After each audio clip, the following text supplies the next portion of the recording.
Hi guys, in today's lesson we are going to look at how to prevent coccidiosis. But before then, a sharp recap. We've looked at what coccidiosis is, what causes it, and we've looked at using sulfur drugs and anticoccidial drugs in treating coccidiosis.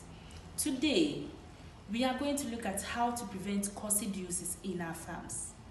1. Waters, feeders, and dishes must be washed regularly. 2. Avoiding of overcrowding beds. 3. Proper record keeping. 4. Introduction of new beds gradually.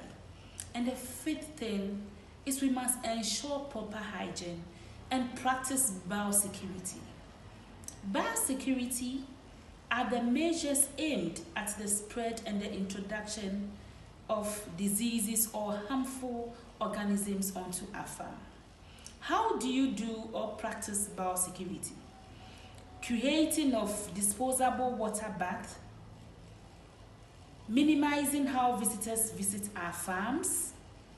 There should be proper record keeping as well.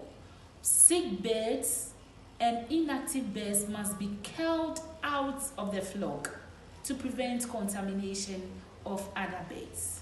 Thank you for listening. I am Etonam Diasa.